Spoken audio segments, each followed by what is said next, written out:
Hello friends, welcome to nikidesigners and இன்னைக்கு வந்து நம்ம ஒரு latkan design தான் பார்க்க போறோம் and இந்த latkan பாத்தீங்கன்னா நான் வந்து embossed பண்ண போறது இல்ல just flat தான் latkan வந்து பண்ண போறேன். ஓகே வாங்க friends வீடியோக்குள்ள போலாம். ஸோ ஃபஸ்ட்டு லட்கன் பண்ணுறதுக்கு நான் என்ன பண்ணியிருக்கேன்னு சொல்கிறேன். இது வந்து ப்ளவுஸ் ஃபேப்ரிக் தான். ப்ளவுஸ் ஃபேப்ரிக்கில் வந்து நான் இந்த ட்ரையாங்கிள் டிசைன் வந்து நான் ட்ரேஸ் எடுத்திருக்கேன். ஜஸ்ட் இது வந்துட்டு ஒரு 2 inches தான் இருக்குது. ட்ரையாங்கிளோட எல்லா சைடுமே வந்து 2 inches வர மாதிரி நான் வந்து ட்ரா பண்ணியிருக்கேன். அண்ட் நான் வந்து 4 ட்ரையாங்கிள் வந்து ட்ரா பண்ணியிருக்கேன். ஏன்னா நம்ம லட்கன் போடும்போது லட்கன் வந்து நமக்கு front side and back side வந்து நமக்கு டேர்ன் ஆகிட்டே இருக்கும். ஸோ டேர்ன் ஆகிட்டே இருக்கும்போது பார்த்தீங்கன்னா நம்ம ஒரு சைடு மட்டும் டிசைன் பண்ணிவிட்டு இன்னொரு சைடு டிசைன் பண்ணாமல் விட்டோம் அப்படின்னா அது கொஞ்சம் ஆடாக இருக்கும். ஸோ அதனால நான் என்ன பண்ணுறேன்னா நான் வந்து 4 லட்கன் 4 பேட்ச் வந்து நான் ரெடி பண்ணுறேன். ஸோ ரெடி பண்ணிவிட்டு ஃப்ரண்ட் அண்ட் பேக் வச்சிட்டோம் அப்படின்னா நமக்கு டேர்ன் ஆகும்போது ஆடா தெரியாது, ரெண்டு சைடுமே வந்து நமக்கு டிசைன் இருக்கும். அண்ட் இந்த லட்கன் டிசைன் பார்த்தீங்கன்னா நான் full and full bead and stones and zardozi zari இதெல்லாம் யூஸ் பண்ணி பண்ண போகிறேன். ஸோ இப்போ வந்து இந்த ட்ரையாங்கிளில் வந்து நான் செஞ்சு காமிக்கிறேன். இப்போது ஃபஸ்ட்டு நம்ம ஜரி அவுட்லைன் வந்து கொடுக்க போகிறோம். அண்ட் நான் வந்து இந்த A1 மம்தா பிராண்டில் கோல்டன் கலர் ஜரி வந்து நான் எடுத்திருக்கேன். அண்ட் இதை ஸ்டிச் பண்ணுறதுக்கு நீடில் வந்து நான் டியூலிப் நீடில் வந்து யூஸ் பண்ணுறேன். ஸோ ஃபஸ்ட்டு ஜரி அவுட்லைன் வந்து 2 லைன் நான் கொடுக்க போகிறேன். ஸோ ஃபஸ்ட்டு இங்கேருந்து ஸ்டார்ட் பண்ணிக்கலாம். ஸ்டார்ட் பண்ணிவிட்டு செயின் ஸ்டிச் வந்து நம்ம கொடுக்க போகிறோம். அண்ட் செயின் ஸ்டிச் வந்து நம்ம குட்டி குட்டியாக போட போகிறோம். ரொம்ப லாங் செயின் வேண்டாம், குட்டி குட்டியாக வந்து செயின் போட்டால் போதும். 2 லைன் ஜரி அவுட்லைன் போட்டு கம்ப்ளீட் பண்ணியாச்சு. நெக்ஸ்ட்டு வந்து நான் ரவுண்ட் பீட் வைக்க போகிறேன். அண்ட் ரவுண்ட் பீட் பார்த்திங்கன்னா நான் வந்து நம்பர் 3 ரவுண்ட் பீட் வந்து எடுத்திருக்கேன். அண்ட் இதெல்லாமே ஸ்டிச் பண்ணுறதுக்கு நான் அயன் நீடில் வந்து எடுத்திருக்கேன். அயன் நீடிலில் பீட் நீடில் எடுத்திருக்கேன். பீட் ஃபுல்லாக லோட் பண்ணியாச்சு. அண்ட் த்ரெட் வந்து நான் காட்டன் சூயிங் த்ரெட் வந்து நான் யூஸ் பண்ணுறேன். அண்ட் இந்த காட்டன் சூயிங் த்ரெட் வந்து நான் ப்ளவுஸ் ஃபேப்ரிக்கோட கலர்லேயே வந்து நான் எடுத்திருக்கேன். ஸோ ஃபஸ்ட் இந்த எண்டில் வந்து நீடில் பியர்ஸ் பண்ணிக்கோங்க. நீடில் பியர்ஸ் பண்ணிவிட்டு இப்படி ஒரு பீடாக வச்சு ஸ்டிச் பண்ணிக்கோங்க. நம்ம இந்த மாதிரி ரவுண்ட் பீடில் எப்போவுமே ஒரு பீடுக்கும் ஒரு ஸ்டிச் கொடுக்கறது தான் நல்லது. ஏன்னா நம்ம வந்து 2 பீடாக ஸ்டிச் பண்ணோன்னா ஃப்ரேம்லேருந்து எடுத்ததுக்கப்புறமா இந்த பீட் எல்லாமே நமக்கு தூக்கி வரும். ஸோ ஃபினிஷிங் வந்து நல்லா இருக்காது. ஸோ ஃபினிஷிங் நல்லா கொண்டு வரணுங்கிறதுக்காக நான் வந்து இந்த மெத்தட் ஃபாலோ பண்ணுறேன். இப்போது ரவுண்ட் பீட் வச்சு கம்ப்ளீட் பண்ணியாச்சு. நெக்ஸ்ட்டு நான் குந்தன் ஸ்டோன் வைக்க போகிறேன். குந்தன் ஸ்டோன் வந்து நான் பிங்க் கலர் எடுத்திருக்கேன், நல்லா ராணி பிங்க் கலர். அண்ட் இந்த குந்தன் ஸ்டோன் பார்த்திங்கன்னா நான் ரொம்ப பெரிய சைஸும் எடுக்கல, ரொம்ப சின்ன சைஸும் எடுக்கல, மீடியம் தான் நான் எடுத்திருக்கேன்.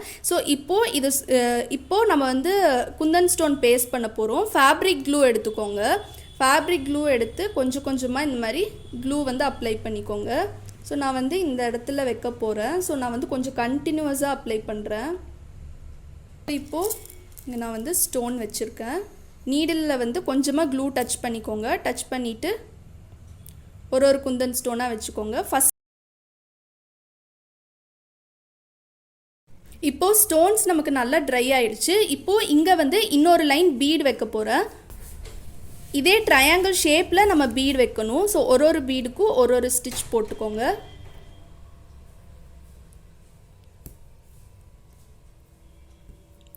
ஸோ இது வரைக்கும் நம்ம போட்டாச்சு. இங்கே வந்து எண்ட் நாட் போட்டுக்கோங்க. ஸோ நான் பெரிய லூப் எடுத்து அதை வந்து பீடை சுற்றி போட்டு லாக் பண்ணுறேன். ஸோ இந்த சைடு வச்சாச்சு. நெக்ஸ்ட் இந்த டைரெக்ஷனில் வைக்கலாம். இப்போது பீடு வச்சு கம்ப்ளீட் பண்ணியாச்சு. நெக்ஸ்ட்டு நான் வந்து த்ரெட் ஒர்க் பண்ண போகிறேன். த்ரெட் ஒர்க் பண்ணுறதுக்கு இந்த ப்ளூ கலரில் சில்க் த்ரெட் எடுத்திருக்கேன். டபுள் த்ரெட்டாக எடுத்துக்கோங்க. டபுள் த்ரெட்டாக எடுத்துகிட்டு இப்போ வந்து நம்ம ஃப்ளாட் லோடு வந்து போட போகிறோம். ஸோ இங்கேருந்து நம்ம ஸ்டார்ட் பண்ணிக்கலாம். ஸோ இந்த எண்டில் நீடில் வந்து பியர்ஸ் பண்ணி த்ரெட் எடுத்துக்கோங்க. ஸோ த்ரெட் எடுத்தாச்சு. த்ரெட் எடுத்ததுக்கப்புறமா இங்கே வந்து ஒரு ஸ்டிச்,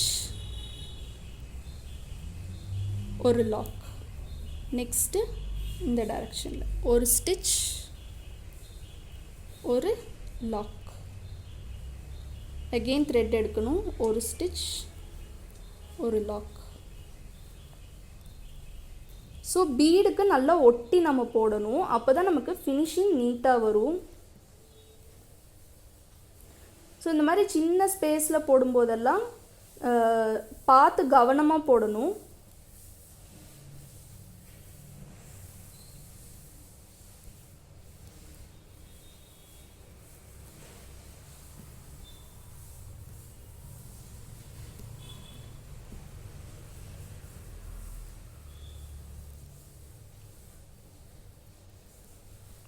ஸோ இந்த எண்டு கிட்ட வர வர நமக்கு டிஸ்டன்ஸ் வந்து கம்மியாயிட்டே வரும். ஸோ அப்படி இருக்கும்போது நம்ம பார்த்து போடணும். ரொம்ப லூஸாகவும் ஹேண்டில் பண்ணக்கூடாது த்ரெட்டை, ரொம்ப டைட்டாகவும் ஹேண்டில் பண்ணக்கூடாது. ஏன்னா ரொம்ப லூஸாக ஹேண்டில் பண்ணோம் அப்படின்னா நமக்கு இது வந்து ரொம்பவே ஃப்ரேம்லேருந்து கழட்டினதுக்கப்புறமா நமக்கு ரொம்ப மேலே தூக்கி தூக்கி தெரியும். இப்போ வந்து எண்ட் நாட் போட்டுக்கோங்க. ஒரு பெரிய லூப் எடுத்துக்கோங்க. எடுத்துட்டு பக்கத்துலேயே நீடில் பியர்ஸ் பண்ணி இன்னொரு சின்ன லூப் எடுத்துக்கோங்க.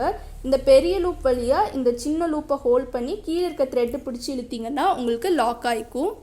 ஸோ இப்போ த்ரெட் ஒர்க் நமக்கு கம்ப்ளீட் ஆகிடுச்சு. இப்போது இந்த ஸ்டோன்ஸ்க்கு நடுவில் வந்து நான் கொஞ்சம் கெம் ஃபினிஷில் ஒர்க் பண்ண போகிறேன். ஸோ அதுக்கு வந்து நான் ஜர்தோசி எடுத்திருக்கேன். Royal ink blue colour zardozi எடுத்திருக்கேன். அண்ட் இந்த ஜர்தோசியை வந்து ஒவ்வொரு ஸ்டோனுக்கும் நடுவில் நான் வைக்க போகிறேன். ஸோ அது வந்து ஜரி த்ரெட் வந்து நான் கோர்த்து வச்சுருக்கேன். நீங்கள் ஜரியும் எடுக்கலாம், காட்டன் சூயிங் த்ரெட்டும் எடுக்கலாம். இந்த எண்டில் வந்து நான் நீடில் பியர்ஸ் பண்ணுறேன். நீடில் பியர்ஸ் பண்ணிவிட்டு த்ரெட் எடுத்துக்கோங்க. த்ரெட் எடுத்துட்டு இப்போது இதிலிருந்து ஒரு ஜர்தோசி வந்து எடுத்துக்கோங்க.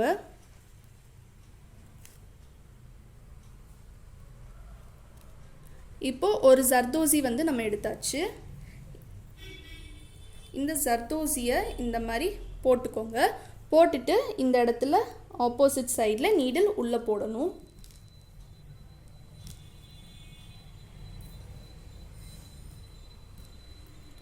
ஸோ இப்போ இந்த ஜர்தோசி வந்து நம்ம இங்கே வச்சாச்சு.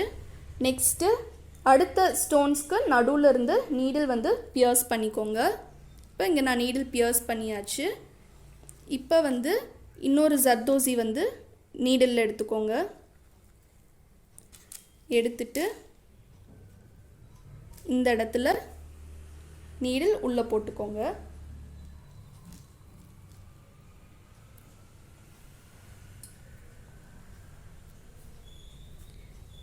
இப்போ நெக்ஸ்ட்டு நீடில் வந்து இந்த மாதிரி போட்டுக்கோங்க.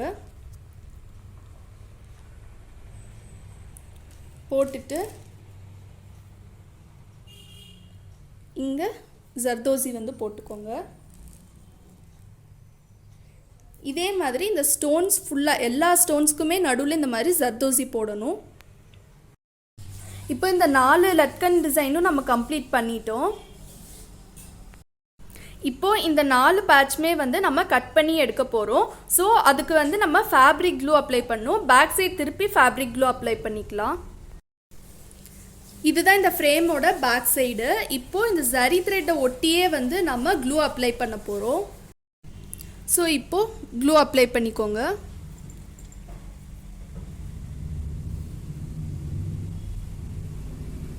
ஸோ கொஞ்சம் டிஸ்டன்ஸ் விட்டு ஃபஸ்ட்டு இந்த மாதிரி அப்ளை பண்ணிக்கலாம்.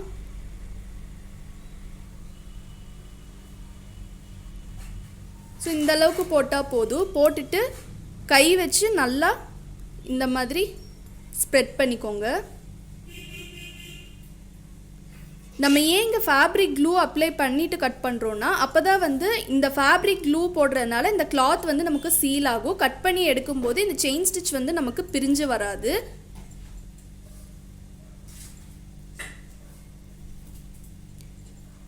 க்ளூ அப்ளை பண்ணாமல் நம்ம டேரெக்டாக கட் பண்ணணுன்னா நம்ம கார்னரில் செயின் ஸ்டிச் போட்டிருக்கோம்ல அந்த இடத்துல வந்து நம்ம ஜிக்ஸாக் ஸ்டிச் வந்து போடணும். ஜிக்ஸாக் போட்டால் தான் நம்மளால் கட் பண்ண முடியும். இல்லாட்டி இந்த செயின் ஸ்டிச் எல்லாமே நமக்கு பிரிஞ்சு வந்துடும். ஃபுல்லாக க்ளூ அப்ளை பண்ணியாச்சு. இது நல்லா ட்ரை ஆகணும். ட்ரை ஆனதுக்கப்புறமா தான் நம்ம கட் பண்ணணும். க்ளூ நல்லாவே ட்ரை ஆகிடுச்சு. இப்போ வந்து நம்ம இந்த பேட்ச் எல்லாமே கட் பண்ணி எடுக்க போகிறோம். ஸோ ஒரு ட்ரிம்மர் ஆர் கட்டர் வந்து எடுத்துக்கோங்க. எடுத்துகிட்டு இப்போ வந்து நம்ம கட் பண்ண போகிறோம். இப்போ ஒரு கட்டர் எடுத்துக்கோங்க. இந்த எண்டில் கட் பண்ணுங்க. ஃபஸ்ட்டு ரஃப்பாக ஒரு கட் கொடுத்துட்டு இப்போது கட் பண்ணிக்கலாம். ஸோ இந்த செயின் ஸ்டிச்சை ஒட்டியே வந்து நம்ம கட் பண்ணணும்.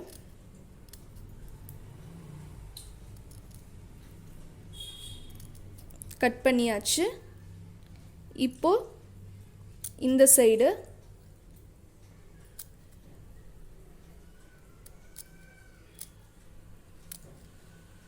ஸோ நீங்கள் வந்து ரொம்ப பொறுமையாக கட் பண்ணணும்.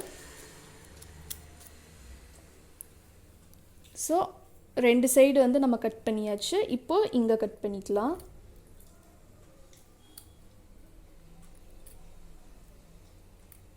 இப்போல்லாம் இந்த ஆரி லட்கன் வந்து ரொம்பவே ட்ரெண்டிங்கில் போயிட்டுருக்கு. ஸோ இங்கே கொஞ்சமாக கிளாத் தெரியுது, இதுவும் நம்ம கட் பண்ணிக்கலாம். நல்லா ஷார்ப்பான ஒரு கட்டர் வச்சு கட் பண்ணிட்டோன்னா நமக்கு நீட்டாக வந்துடும். ஸோ நம்ம கட் பண்ணி எடுத்தாச்சு. இதே மாதிரி எல்லா பேட்சஸுமே நம்ம கட் பண்ணி எடுக்கணும். ஸோ இப்போது இந்த பேட்சஸ் எல்லாமே வந்து நான் கட் பண்ணி எடுத்துட்டேன். ஸோ ஒரு லட்கன் மட்டும் நான் கம்ப்ளீட் பண்ணி வச்சுருக்கேன்.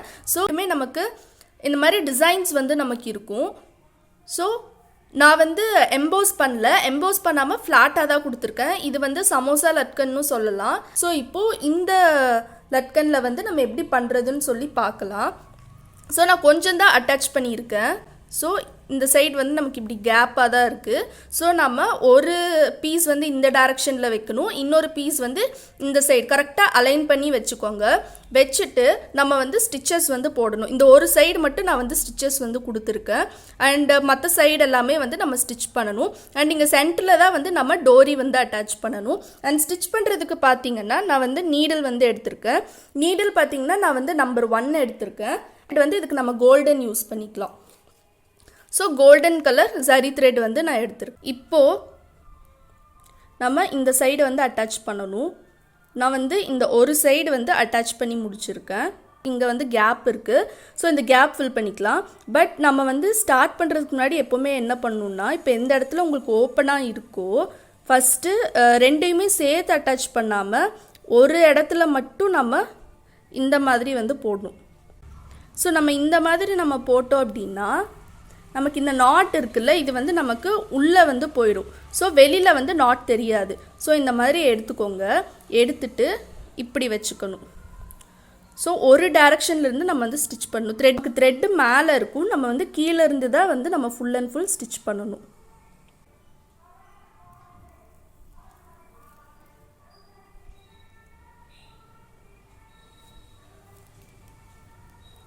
ஸோ இந்த மாதிரி ஸ்டிச் பண்ணிகிட்டே வரணும். இந்த சைடு ஃபுல்லாக ஸ்டிச் பண்ணணும். ஸ்டிச் பண்ணிவிட்டு இங்கே சென்டர் கிட்ட வரும்போது நம்ம வந்து டோரி வந்து அட்டாச் பண்ணணும். நான் இதே மெத்தடில் நான் ஃபுல்லாக வந்து அட்டாச் பண்ணிவிட்டு இந்த டோரி த்ரெட் கிட்ட வரும்போது நான் காமிக்கிறேன். இப்போது ஆல்மோஸ்ட் அட்டாச் பண்ணியாச்சு. சைடில் வந்து நமக்கு கொஞ்சமாக கேப் இருக்குது. ஸோ இப்படி கேப் இருக்கும்போது நீங்கள் வந்து டோரி வந்து எடுத்துக்கோங்க. ஃபஸ்ட்டு எடுத்தோடனே நீங்கள் மெஷர்மெண்ட் பார்த்தெல்லாம் கட் பண்ண வேண்டியதில்லை. அண்ட் டோரி பார்த்திங்கன்னா நான் வந்து ஃபுல் ரோலாக வந்து நான் எடுத்திருக்கேன். ஸோ நீங்கள் வந்து 1 மீட்டர் வாங்கி கூட நீங்கள் வந்து ஹாஃபாக டிவைட் பண்ணிக்கலாம். ஸோ இப்போது நமக்கு எந்த இடத்துல வேணுமோ அந்த இடத்துல டோரி வந்து நம்ம அட்டாச் பண்ணணும். நான் வந்து இங்கே கொஞ்சமாக கேப் வச்சுருக்கேன். ஸோ இந்த கேப்பில் டோரியை வந்து உள்ளே இன்சர்ட் பண்ணிக்கோங்க. இன்சர்ட் பண்ணிவிட்டு இந்த மாதிரி வச்சுக்கோங்க. வச்சுட்டு இந்த டோரியும் சேர்த்து வந்து நம்ம ஸ்டிச்சஸ் போடணும். ஸோ இந்த மாதிரி கையில் வந்து ஹோல்ட் பண்ணிக்கோங்க. ஸோ இப்போது இந்த டோரியும் சேர்த்து ஸ்டிச் பண்ணிக்கோங்க.